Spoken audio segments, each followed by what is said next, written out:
Young Bytes में आपका स्वागत है। मैं हूं आपके साथ पूजा ठाकुर। आज के हमारे विमेन एम्पावरमेंट के प्रोग्राम में मैं आपको मिलवाने जा रही हूं university of Jammu registrar doctor Meenakshi Kelam ji से। मैम, आपका बहुत बहुत स्वागत है यंग बाइट्स में।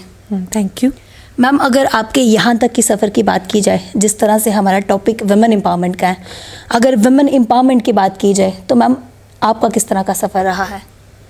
देखिए, मेरा सफ़र कुछ आसान रहा है, इसलिए कि मुझे फैमिली का सपोर्ट रहा पढ़ने के लिए और अपने रास्ते खुद चुनने के लिए। मेन एम्पावरमेंट में मैं समझती हूँ कि सबसे ज़रूरी है आपको आज़ादी अपना रास्ता चुनने की, चाहे क्या पढ़ाई आप करना चाहते हैं, क्या नौकरी करना चाहते हैं, कहाँ शादी करना चाहते हैं। ये तो बहुत बड़े डिसीजंस हैं, छोटे बड़े सब डिसीजंस में अगर आपको आज़ादी हो डिसाइड करने की, वहीं से आप एम्पावर्ड फील करना शुरू करते हैं। और इस मामले में मैं खुशनसीब रही हूँ।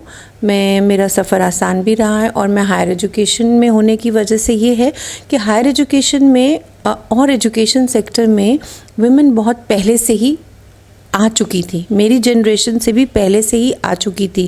And the credit goes to all those women teachers, women professors जो इतने साल पहले आईं और हमारा रास्ता उन्होंने आसान बनाया।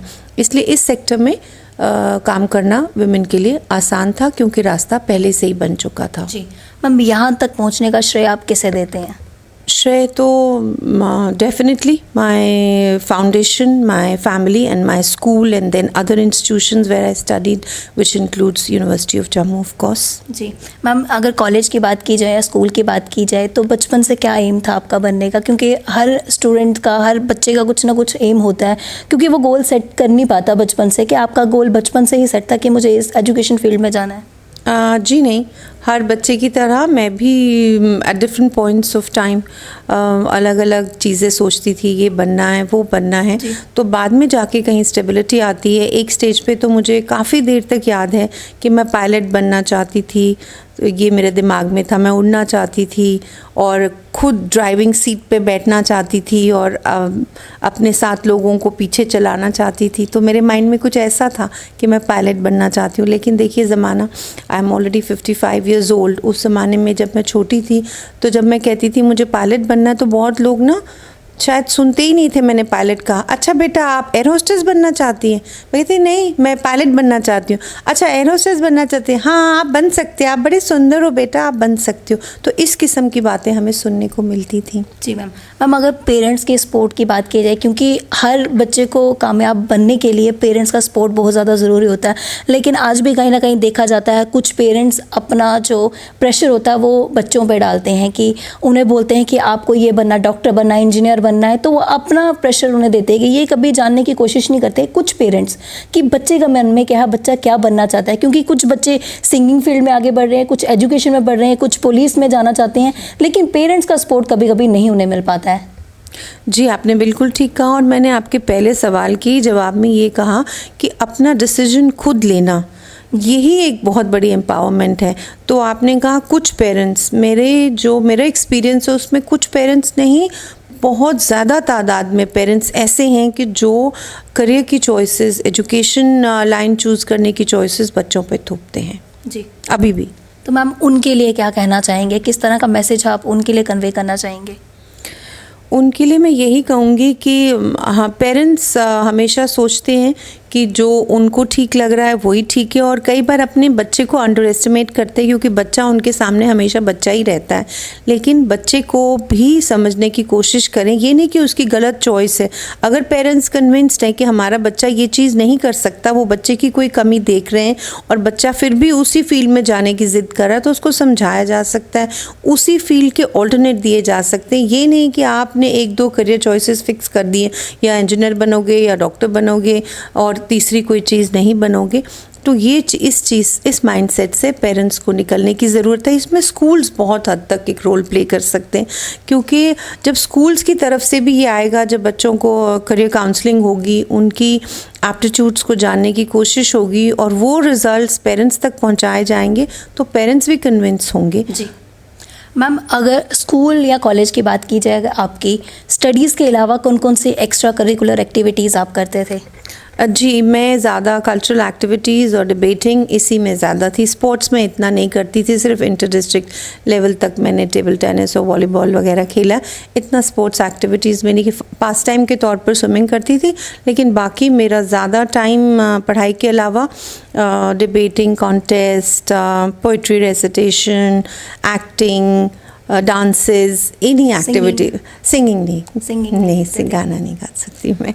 जी मैम, अगर बात की जाए आपके एक्सपीरियंस की, यहाँ तक का आपका एक्सपीरियंस कैसे रहा? क्योंकि कहा जाता है कि महिला कोई भी कामयाब बनती है तो कई मुश्किलातों से गुजर के बनती है, तो अगर आप कोई एक्सपीरियंस हमारे व्यूअर्स के साथ शेयर करना चाहें तो। जी, मुश्किल तो औरतों को आती है, क्योंकि सबसे पहले आप देखिए कि आपको एक वर्क लाइफ बैलेंस की जो आजकल बात हो रही है, वो शुरू से हमें औरतों को एक घर, पर्सनल लाइफ, बच्चे और करियर को मैनेज करना एक साथ, और वो कैसे बैलेंस बना के रखना, ये भी एक बहुत मुश्किल आती है।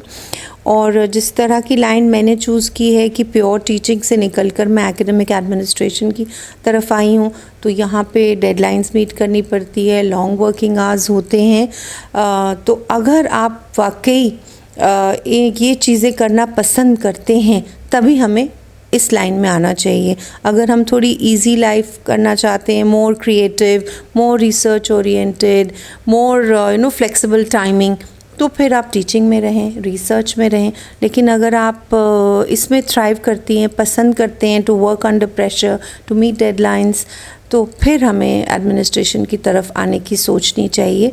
और दूसरी बात है कि हम हमेशा चैलेंजेस की बात करते हैं, मुश्किलात की बात करते हैं। औरतों के लिए कुछ एडमिनिस्ट्रेशन में आसान भी है, because I feel that wherever I have women officers reporting to me, they prove to be better team players, they are able to, they are more flexible. उस वजह से उनको, वुमेन को एडवांटेज भी है, टेम्परमेंटली भी एडवांटेज है over man in certain things. तो इसलिए कई चीज़ों में मेन को एडवांटेज है, कई चीज़ों में वुमेन को एडवांटेज है। लेकिन सबसे मैं फॉर्चुनेट अपने आप को समझती हूँ, खुश नसीब समझती हूँ, और जो भी यहाँ यूनिवर्सिटी ऑफ जम्मू में काम कर रहा है वो, कि ये बहुत ही जेंडर फ्रेंडली यूनिवर्सिटी, यहाँ जेंडर के बेसिस पे कोई डिस्क्रिमिनेशन नहीं। आप देखिए heads of departments, deans, rector's women हैं। हमारे यहाँ से निकल के विमेन वाइस चांसलर्स तक गई हैं, वुमेन रजिस्ट्रार मैं खुद हूँ। तो इस किस्म का यहाँ पे कोई भेदभाव नहीं है, चाहे स्टूडेंट्स में हो, चाहे एम्प्लॉयज़ में हो। तो उस वजह से यहाँ पे मैं अपने आप को खुशनसीब। जिस तरह से आपने बताया कि आप स्कूल में भी कल्चरल एक्टिविटीज़ करते थे, कॉलेज में भी करते हैं, अगर यूनिवर्सिटी की बात की जाए तो आपके द्वारा कौन कौन सी एक्टिविटीज़ स्टूडेंट्स के लिए करवाई जाती है?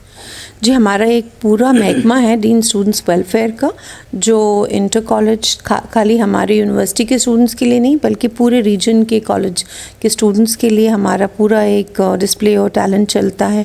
और टाइम टू टाइम बहुत कल्चरल एक्टिविटीज़ होती हैं। और हमारा एक institute of music and finance भी है, वो भी इस एरिया में काम करता है। तो यूनिवर्सिटी में आप देखते हैं, आए दिन देखते हैं, एक तरफ से एकेडमिक एक्टिविटीज़ चल रही हैं, सेमिनार चल रहे हैं और वर्कशॉप्स चल रही हैं एकेडमिक, एक तरफ से स्पोर्ट्स एक्टिविटीज़ चल रही हैं, और साथ ही एक ऑडिटोरियम में आप देखेंगे कि कल्चरल एक्टिविटीज़ भी चल रही हैं। तो यूनिवर्सिटी में सब चीज़ का बैलेंस बन के ही रहता है।